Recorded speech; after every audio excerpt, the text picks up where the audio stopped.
नमस्कार विद्यार्थी मित्रांनो. विद्यावृक्ष अकॅडमीच्या या ऑनलाईन प्लॅटफॉर्म वरती मी नवीन माहिती घेऊन महेश भानुदास आरडले आपणासमोर नवीन माहिती घेऊन आलेलो आहे. तर ती माहिती कोणती आहे रे? तर ती माहिती आहे महाराष्ट्र राज्यातील सर्वकष धोरणानुसार 2025-26 मध्ये बार्टी, टार्टी, सारथी, महाज्योती व आरटी या संस्थांमधून घेण्यात येणाऱ्या स्पर्धा परीक्षेचा संयुक्त पूर्व प्रशिक्षण कार्यक्रम आहे. म्हणजे काय रे, आता बदललेला आहे. सर्व ज्या संस्था आहेत त्यांच्यासाठी जे आहे एकाच वेबसाईट वरती अर्ज भरण्याची प्रक्रिया करण्यात आलेली आहे. तर बघा, सामायिक प्रवेश परीक्षा प्रशिक्षण कार्यक्रम आपल्याला कोणत्या कोणत्या गोष्टींची गरज आहे, महत्वपूर्ण दिनांक कोणत्या आहेत, शैक्षणिक पात्रता कोणत्या आहेत, त्याच पद्धतीनं आवश्यक कागदपत्रे कोणती आहेत, अभ्यासक्रम काय आहे आणि त्याच पद्धतीनं वयोमर्यादा काय आहे, हा इन डिटेल माहिती आपण आजच्या लेक्चर मध्ये पाहणार आहोत. बघा पुढे जाऊ तर बघा, सर्वात प्रथम मी तुम्हाला एक माहिती सांगतो. तर ती पहिली माहिती अशी आहे की 1 तारखेला लिंक सुरू झाली आहे. कधी रे? 1 तारखेला. म्हणजे 1 म्हणजे कोणती तारीख रे? 1 ऑगस्टला लिंक सुरू झालेली आहे. आणि त्याच पद्धतीनं 1 ऑगस्टला ही लिंक सुरू झालेली आहे आणि त्यांनी आपल्याला मुदत किती दिलेली आहे जास्तीत जास्त? तर ती आहे 20 ऑगस्ट. किती आहे रे मुदत? 20 ऑगस्ट पर्यंत फॉर्म आपण भरू शकता. ती वाढवलीही जाऊ शकते, परंतु सध्याच्या क्षणाला जी आहे ती 20 ऑगस्ट आहे. बघा पुढे बघा, महत्वाचं ह्याच्यामध्ये, तर ह्या सर्वांची कॉमन एंट्रन्स टेस्ट होणार आहे.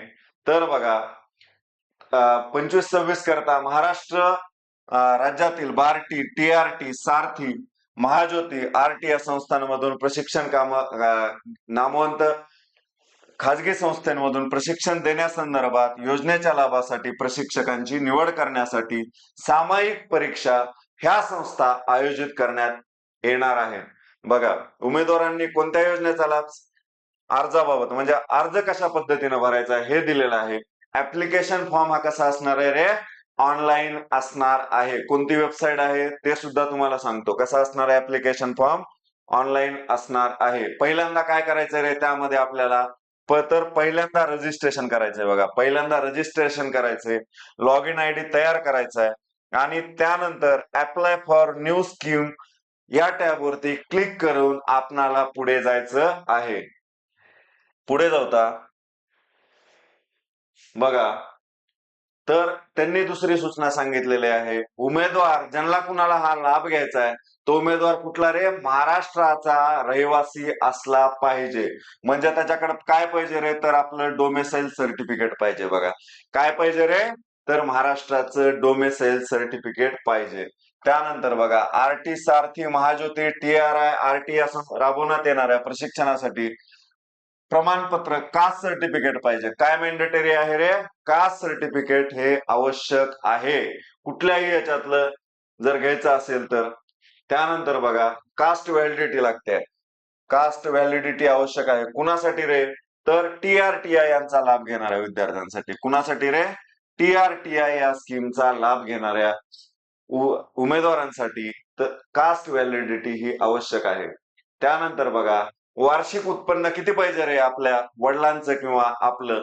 तर वार्षिक उत्पन्न हे 80,000. बघा, वार्षिक उत्पन्न किती पाहिजे रे? 8 लाखाच्या वरती नसलं पाहिजे. किती पाहिजे रे? 8 लाखाच्या वरती आपलं वार्षिक उत्पन्न नसलं पाहिजे. त्याच उमेदवारांना हा लाभ भेटू शकतो. त्यानंतर बघा, त्यानंतर उत्पन्नाचा दाखला. बघा, उत्पन्नाचा दाखला 3 वर्षाचा तहसीलदार यांच्या साह्यानं पाहिजे. बघा, तहसीलदारांचा मागील 3 वर्षाचा पाहिजे. कशाचा? उत्पन्नाचा दाखला. आणि बघा, महाज्योती मार्फत राबवण्यात येणाऱ्या ह्याच्याकडे काय पाहिजे रे? नॉन क्रिमिलियर पाहिजे. बघा, काय पाहिजे? नॉन क्रिमिलियर पाहिजे. आणि अनाथांसाठी, विशेषतः अनाथ जे विद्यार्थी आहेत तर त्या अनाथ असल्यास ऑनलाईन अर्ज, अनाथ असलेल्याचा उपयुक्त महिला बाल विकास आयुक्तालयाचा निर्गमन दाखला बंधनकारक आहे. कुणासाठी रे? अनाथ विद्यार्थ्यांसाठी. पुढे बघूया, महत्वाच्या माहिती घेऊ आपण. त्यानंतर बघा, सदर फॉर्म डाउनलोड करायचा. ऑनलाईन फॉर्म ज्यावेळेस भरतो आपण तो फॉर्म डाउनलोड करायचा आणि नंतर जर डाउनलोड केला नसेल आणि तारीख निघून गेली तर ती संस्था कोणतीही जबाबदार राहणार नाही, अशा पद्धतीनं त्यांनी सूचना दिलेली आहे. त्यानंतर बघा, आपलं केंद्र उमेदवाराने ऑनलाईन अर्जात नोंदवलेल्या व्यतिरिक्त कोणत्याही परीक्षा केंद्र, जिल्हा एक्झाम, सिटी रद्द करण्याचा आणि किंवा इतर काही केंद्रे जोडण्याचा अधिकार कुणाला आहे रे? त्या संस्थेला आरक्षित तो अधिकार आहे. म्हणजे आपलं सेंटर कुठलंही येऊ शकतं केंद्र वाटप करताना, जरी आपण भरलेलं असलं तरी सुद्धा. शक्यतो बघा, आपलं सेंटर जे आहे तर ते आपल्या जिल्ह्याच्या ठिकाणी, म्हणजे आधार कार्डवर जो ऍड्रेस आहे ना ते जिल्ह्याच्या ठिकाण येत असतं.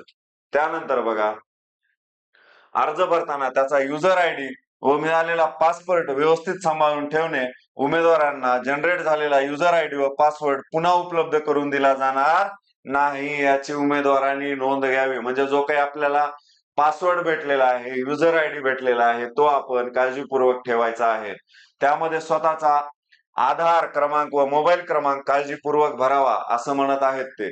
त्यानंतर बघा, उमेदवाराने सीईटी परीक्षेबाबतची परीक्षा प्रवेश पत्र म्हणजे हॉल तिकीट तसेच परीक्षेबाबत असलेल्या सूचनांची माहिती संबंधित संस्थेच्या वेबसाईटवर उपलब्ध दिलेल्या लिंक वरूनच डाउनलोड करावे. म्हणजे जे लिंक दिलेली आहे तर त्या संबंधित त्या लिंक हॉल तिकीट डाउनलोड करण्यासंदर्भात ज्यावेळेस येतील त्यावेळेस आपली विद्यावृक्ष अकॅडमी आपल्या सर्वांसमोर एक नवीन व्हिडिओ घेऊन येईल. त्यानंतर बघा, ह्या वेबसाईट वरती जाऊन आपल्याला अप्लाय करायचं. कोणती आहे रे? http://barti महाराष्ट्र.gov.in ही वेबसाईट आहे. तर सगळ्यांसाठीच, महाज्योतीवाल्यांसाठी, सारथीवाल्यांसाठी, आरटी वाल्यांसाठी कोणती वेबसाईट आहे रे? http://barti महाराष्ट्र.gov.in ही वेबसाईट आहे. त्यानंतर पुढे जाऊता बघा, तर हे एवढं काही महत्वाचं नाहीये, तर एवढं आहे बघा. त्यानंतर बघा, कोणते कोणते कागदपत्र लागतात रे आपल्याला? कोणते कोणते कागदपत्र लागतात उमेदवारांना फॉर्म भरताना? तर बघा, जात जमातीचे मूळ प्रमाणपत्र स्कॅन प्रत, त्याच पद्धतीने जमातीचे वैधता मूळ प्रमाणपत्र म्हणजे एसटीच्या विद्यार्थ्यांसाठी. त्यानंतर बघा, 10वी गुणपत्रक लागते. काय लागते रे? 10वीचं गुणपत्रक. त्यानंतर 12वीचं गुणपत्रक, पदवीचं गुणपत्रक आणि मूळ प्रमाणपत्र लागते बघा. पदवीचं गुणपत्रक, रहिवास दाखला त्यालाच काय म्हणतात रे इंग्लिशमध्ये? डोमेसाईल असं म्हणतात. डोमेसाईल लागतं. आधार कार्डची मूळ छायांकित प्रत पाहिजे. आधार कार्ड लिंक असलेलं मूळ बँक तपशील, पासबुक स्कॅन प्रत पाहिजे, पासबुक पाहिजे आपलं. त्यानंतर तहसीलदार कार्यालयात निर्गमित केलेल्या मूळ उत्पन्नाचा दाखला पाहिजे आपल्याकडं. मूळ उत्पन्नाचा दाखला पाहिजे. आणि दिव्यांग असल्यास सिव्हिल सर्जन आणि निर्गमित केलेल्या दिव्यांगाचा पण दाखला आपल्याकडे पाहिजे. अनाथ असल्यास उपायुक्त, महिला बालविकास आयुक्तालय यांनी निर्गमित केलेला काय रे? अनाथाचा दाखल्याची स्कॅन प्रत आपल्याकडे पाहिजे. नॉन क्युमिलियरचा दाखला पाहिजे आपल्याकडे. नॉन क्युमिलियरचा दाखला पाहिजे. आता बघा, कुणाला किती प्रशिक्षण भेटते बघू ह्याच्या अंतर्गत. त्यानंतर बघा, दिल्लीमध्ये कोचिंग घ्यायची युपीएससी ह्यांना 11 महिन्याचं भेटतात. पहिल्यांदा 18,000 भेटतात पहिल्या वेळेस, म्हणजे आपल्याला शैक्षणिक साहित्य घेण्यासाठी. आणि त्यानंतर 11 महिने, दर महिन्याला 13,000 रुपयाचं प्रशिक्षण भेटू शकतं. त्यानंतर बघा, महाराष्ट्र येथे युपीएससी 11 महिने करण्यासाठी काय रे?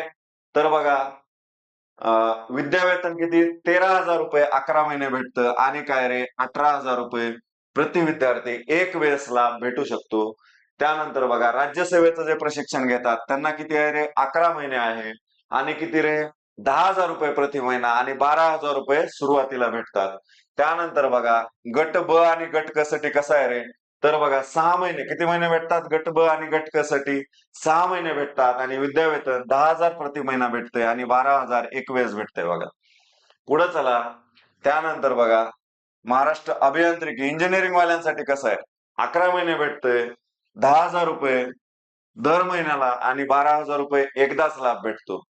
यानंतर बघा, जे न्यायाधीश आहेत त्याची तयारी करतात त्यांना 10,000 रुपये प्रति महिना भेटतो आणि 12,000 रुपये प्रति महिना. या पद्धतीनं बघा, bank, IBPS, railway, LIC, NABARD इत्यादीची जर तयारी करतात त्यांना किती महिन्याचा लाभ भेटतो रे? 6 महिन्याचा लाभ भेटतो.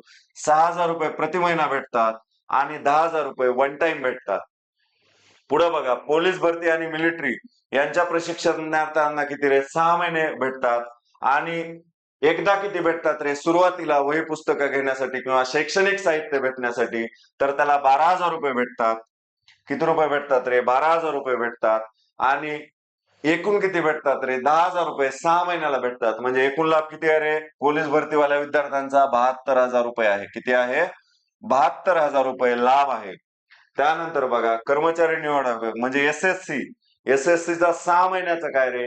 तर 10,000 रुपये प्रति महिना आणि 12,000 रुपये विद्यार्थी, असा किती लाभ आहे? तर 6 महिन्याचा लाभ आहे बघा. तर उमेदवारांनी व्यवस्थित त्या लिंक वरती, जी बार्टीची लिंक दिलेली आहे आपण त्याच्यावरती जाऊन हे करू शकता. इतर माहिती जर पाहिजे असेल तर बघा, हा बार्टीचा फोन नंबर आहे, हा जो आहे तो सारथीचा फोन नंबर आहे, हा जो आहे तो TRTI चा फोन नंबर आहे, हा जो आहे नागपूर महाज्योतीचा आहे. त्याच पद्धतीनं आरटीचा अण्णाभाऊ साठे संशोधन प्रशिक्षण संस्था आरटी यांचा फोन नंबर आहे. याच्यावरती जाऊन तुम्ही काय रे? त्यांना फोन करून एक्स्ट्रा माहिती घेऊ शकता. पुढे बघा, ह्यांचा कार्यालयाच्या लिंक दिलेल्या आहे, तिथं त्यांचे नंबर दिलेला आहे, सगळ्या दिल्या. आणि कार्यालय कधीपासून 10 पासून 6 पर्यंत ओपन असतं बघा. पुढे जाऊता, बार्टी TRTI सारथी या विविध प्रवेश परीक्षाबाबत काय रे? कॉमन एंट्रन्स टेस्ट आहे, त्याचा अभ्यासक्रम बघू आता आपण, काय काय अभ्यासक्रम आहे. म्हणजे अभ्यासक्रम कशा पद्धतीचा, पेपर कशा पद्धतीचा येतो. आपल्या विद्यावृक्ष अकॅडमीच्या टेलिग्राम चॅनेलवरती जुने पेपर मी लगेच टाकतो, त्याला भेट द्या, आपल्याला लगेच ते पेपर मिळून जातील, जे जुने पेपर आहेत ते. त्यानंतर बघा, हे काय रे? युपीएससीचा सिलेबस काय असणार आहे? केंद्रीय लोकसेवा आयोगाचा पेपर किती मार्काचा असणार आहे रे? 100 मार्काचा असणार आहे. दोन्ही लँग्वेज मध्ये, इंग्लिश आणि मराठी दोन्ही लँग्वेज मध्ये देता येणार आहे. आणि ऑब्जेक्टिव्ह MCQ बेस्ड 100 मार्काचा पेपर असणार आहे. निगेटिव्ह सिस्टीम काय रे? त्याला नकारात्मक सिस्टीम लागू राहणार नाही बघा, म्हणजे निगेटिव्ह सिस्टीम नाही. आणि वेळ किती आहे रे त्याला? तर परीक्षेचा कालावधी किती तास आहे रे? 2 तास आहे. 100 मार्काला 2 तास कालावधी आहे. आलं लक्षामध्ये? तर बघा, करंट इव्हेंट्स म्हणजे करंट अफेअर्स, हिस्ट्री, इंडिया आणि इंडियन नॅशनल मुवमेंट्स आहे. त्याच्यानंतर जॉग्राफी आहे, जॉग्राफी मध्ये सगळंच आहे, परंतु देशाची विचारतात जास्त करून.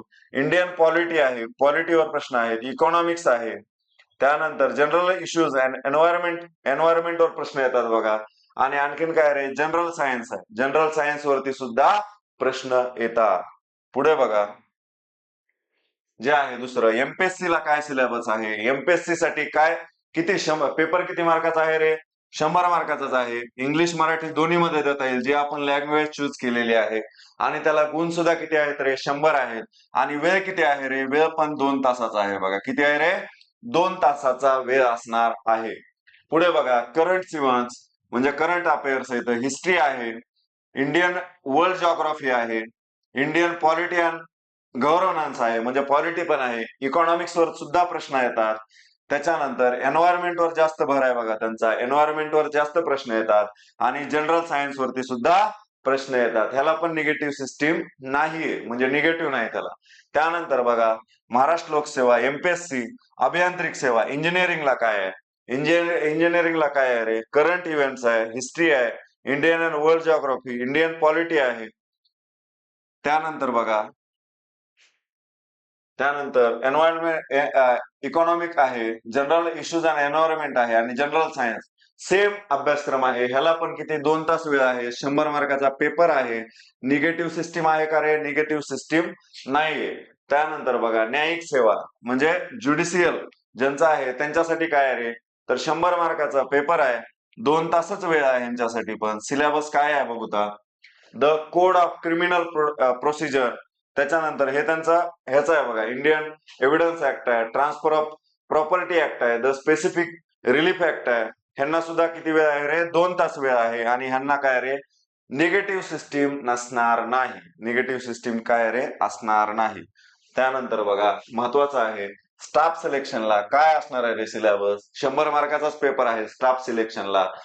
म्हणजे रिझनिंग आहे बघा, अवेअरनेस आहे, क्वांटिटिव्ह ऍप्टिट्यूड आहे, इंग्लिश कॉम्प्रेन्शन आहे, म्हणजे इंग्लिश कॉम्प्रेन्शन, इंग्लिश विषय नवीन आहे बघा यांच्यासाठी. 1 तासाचा वेळ आहे. ह्यांना किती आहे रे? 1 तासाचा वेळ आहे. त्याच पद्धतीनं बघा IBPS, railway, LIC, NABARD, SBI, RBI व इतर पेपरसाठी कोणता आहे रे? तर इंग्लिश लँग्वेज आहे, न्यूमेरिकल ऍबिलिटी आणि रिझनिंग ऍबिलिटी. हे काय किती मार्काचा प्रश्न आहे रे? पेपर आहे रे 100 मार्काचा पेपर आहे. आणि वेळ किती आहे रे? तर वेळ आहे 1 तास वेळ आहे. त्यानंतर बघा पोलीस आणि मिलिटरी भरती. पोलीस आणि मिलिटरीला वय किती आहे रे? तर मिलिटरीला वय आहे 10वी पास आहे आणि पोलीस भरतीला 12वी पास आहे त्यांची वयोमर्यादा. अंकगणित, सामान्य ज्ञान, चालू घडामोडी, बुद्धिमत्ता चाचणी आणि मराठी व्याकरण. किती प्रश्न आहेत रे? 100 प्रश्न आहेत. 100 प्रश्न आहेत. त्यानंतर बघू ता सेम जसा पोलीस भरतीला आपल्याला सिलेबस आहे सेम तसाच आहे. त्यांना की वेळ किती आहे रे? 1.5 तासाचा वेळ आहे बघा पोलीस भरतीला. वेळ किती आहे रे? 1.5 तासाचा आहे. आणि निगेटिव्ह सिस्टीम यांना पण लागू राहणार नाही. पुढे बघा करंट त्याच्यानंतर बघा MPSC गट ब आणि गट क साठी काय असणार आहे? गट ब आणि गट क साठी तर बघा करंट इव्हेंट्स आहे, हिस्ट्री आहे, जिओग्राफी आहे, इंडियन पॉलिटी आहे, इकॉनॉमिक्स आहे, जनरल सायन्स आहे. त्याच्यानंतर ऍडिशनल सबस्क्रिप्शन मल्टिप्लिकेशन म्हणजे रिझनिंग असणार आहे बघा. गट क आणि गट ब साठी रिझनिंग आहे. त्याच पद्धतीनं ऍप्टिट्यूड आहे म्हणजे गणित आणि बुद्धिमत्ता दोन्ही पण असणार आहे. वेळ किती आहे रे? वेळ ह्यांच्यासाठी असणार आहे 1 तास आणि मार्क असणार आहेत 100. तर ह्या पद्धतीनं आपण कोणत्या एक्झाम साठी कोणती गरज लागते किंवा त्याचा सिलेबस काय आहे ही एवढी इन डिटेल माहिती आपण पाहिलेली आहे. आपणाला आणखीन काही माहितीची जर आवश्यकता असेल तर आमचा नंबर आहे विद्यावृक्ष अकॅडमीच्या जे आपलं युट्यूब चॅनल आहे त्यावरती आमचा नंबर दिलेला आहे किंवा टेलिग्राम चॅनल आहे विद्यावृक्ष अकॅडमीचं त्यावरती भेट द्या. आपणाला पूर्ण त्याच्याबद्दल इन डिटेल माहिती दिली जाईल. धन्यवाद मित्रांनो. आपलं असंच सहकार्य असू द्या. धन्यवाद.